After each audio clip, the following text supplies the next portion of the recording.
Hello, friends. Welcome to my perspectives. Today, I will be discussing about democratic bandits. And today, it's important because of what's happening in Nigeria. Let's begin. When most Nigerians hear the word bandit, they think of ragtag criminals terrorizing highways, kidnapping school children, extorting villagers. But what if I told you that the most dangerous bandits in Nigeria actually don't carry AK-47s in the bush? They wear agbadas, suits, blazers, give speeches on national televisions, and sit in Abuja's air conditioned halls.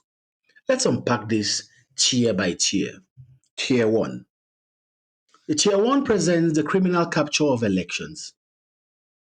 Democracy is supposed to be a system where leaders emerge by merit and the will of the people. But in Nigeria, it's no longer about public service, it's about who has the deepest pockets and the darkest connection. Elections are now monetized auctions. Politicians don't campaign with ideas, they campaign with cash. Voters have been subjected to a whole lot of intimidation. One of it is vote buy-ins, which is normalized. In some areas, votes go for as little as 2,000 naira, barely enough for a meal. In 2023, the world watched as reports of ballot box snatching, voter suppression, and thuggery spread like wildfire.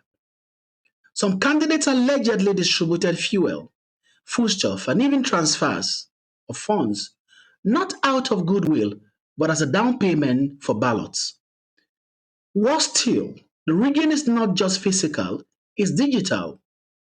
Election results have been altered, systems hacked, INEC servers questioned. The line between democracy and theater in Nigeria has blurred. The tier two of this discussion is this. It's about falsehood in qualifications. In a sane society, leadership demands integrity, but in our own dear country, Nigeria, forged certificates have become a rite of passage. We have seen high ranking officials with inconsistent academic records, NYC scandals, and outright forgeries. No real consequences, no resignations. Instead, the system bends to protect them. When the judiciary, the final hope for justice, begins to twist logic to justify fraud, what message are we sending? That dishonesty is not just tolerated but rewarded? The tier three of this discussion this morning, it's about the corruption of justice. The criminal justice system is no longer blind. It now picks to see how fat your wallet is. Politicians facing corruption trials walk free after legal gymnastics. Judges grant endless adjournments. The Economic and Financial Crime Commission cases go cold.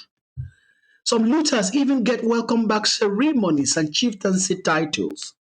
Meanwhile, petty thieves who steal goods or phones rot in overcrowded prisons across Nigeria with no legal representation. Justice in Nigeria isn't about the truth, it's about status and connection. Now, my tier four of the discussion, which is about looting in broad daylight. This is money. Let's talk about money. From fuel subsidy scams to inflated contracts, from budget padding to security votes, Nigerian bleeds billions yearly. While hospitals have no syringes, schools have no roofs or seats, and graduates hawk on highways. In 2020, as reported, over 81 billion disappeared from the Niger Delta Development Commission coffers.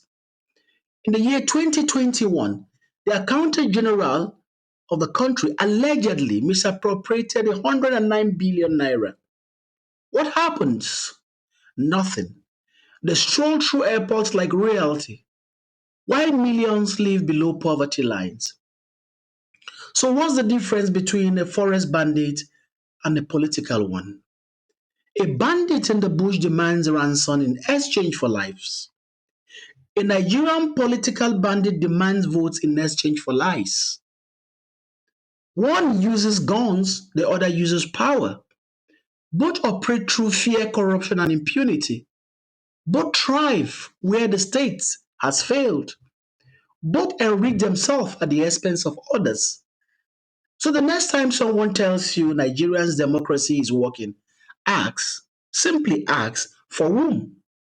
Because if the people meant to protect and strengthen the system are the very ones breaking it apart, then what we have isn't democracy, it's banditry.